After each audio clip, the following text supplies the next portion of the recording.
자, 2026년입니다. 우리가 알던 물류 그리고 공급망 관리의 세계는요, 그 판이 완전히 바뀌었습니다. 과거의 규칙들은 이제 더 이상 통하지 않죠. 지금부터 공급망이 어떻게 그저 비용만 쓰는 부서에서 기업의 운명을 결정짓는 핵심 무기가 됐는지, 그 엄청난 변화의 한가운데로 함께 들어가 보겠습니다. 이 표를 보시면 변화가 그냥 한눈에 확 들어오죠. 예전에는 물류회사가 그냥 물건을 싸고 빠르게 옮겨주는 말 그대로 중립적인 중개자였어요. 그런데 2020년 지금은요, 고객사의 위험까지 직접 관리하고 전략회의에 깊숙이 들어가는 공급망 실행의 허브가 된 겁니다. 더 이상 그냥 도와주는 조력자가 아니라 책임의 중심에 서게 됐다는 거죠. 자, 첫 번째 파트입니다. 이런 엄청난 변화, 사실 기업들이 원해서 한 게 아니에요. 완전히 새로운 글로벌 규제 환경 때문에 어쩔 수 없이 떠밀려서 온 필연적인 결과였습니다. 도대체 세상에 어떤 규칙이 생겼길래 이런 일이 벌어진 걸까요? 원인은 바로 이겁니다. 유럽연합, 미국, 그리고 아시아의 주요 국가들이 거의 동시에 아주 강력한 규제들을 쏟아내기 시작했어요. 인권, 환경, 무역, 안보, 이런 문제들을 겨냥한 규제들이 하나로 합쳐지면서 그야말로 거대한 쓰나미가 돼서 공급망 전체를 확 덮쳐버린 거죠. 여기서 진짜 재밌는 점은요, 지역마다 규제에 초점이 다 다르다는 거예요.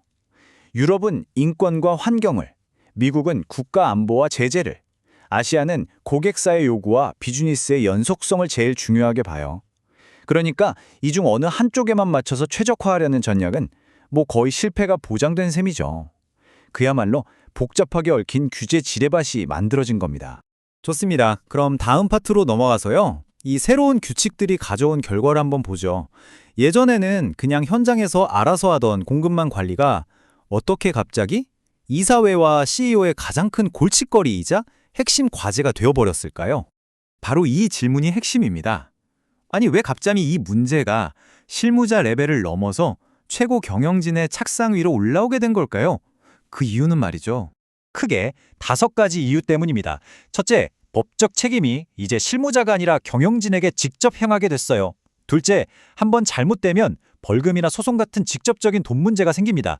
셋째, 이거 없이는 아예 주요 시장에 물건을 팔 수도 없게 됐고요. 넷째, 공급망을 바꾸는 건 이제 단순한 운영이 아니라 회사의 미래를 건 전략적 판단이 필요해졌어요. 그리고 마지막으로 투자자들이 이걸 기업 가치를 평가하는 핵심 잣대로 보기 시작했다는 겁니다. 바로 이 한 문장이 모든 걸 요약해줍니다. 공급망 실사에 실패했다는 건 이제 그냥 일하다가 실수했네가 아니라 최고 경영진의 판단 자체가 틀렸다라고 해석된다는 거예요. 책임의 무게가 정말 완전히 달라진 거죠. 자, 세 번째 파트입니다. 이렇게 심각한 상황에서 기업들 앞에는 딱 3개의 길이 놓여 있습니다. 그리고 어떤 길을 가느냐에 따라서 회사의 운명은 정말 하늘과 땅 차이로 갈리게 됩니다. 첫 번째 길은 가장 소극적인 방법, 바로 최소 대응입니다. 법으로 완전히 정해져서 안 하면 큰일 날 때까지는 그냥 기다려보자는 거죠. 일단 책임은 실무부서에 던져두고요. 두 번째 길은 규제 준수 대응입니다.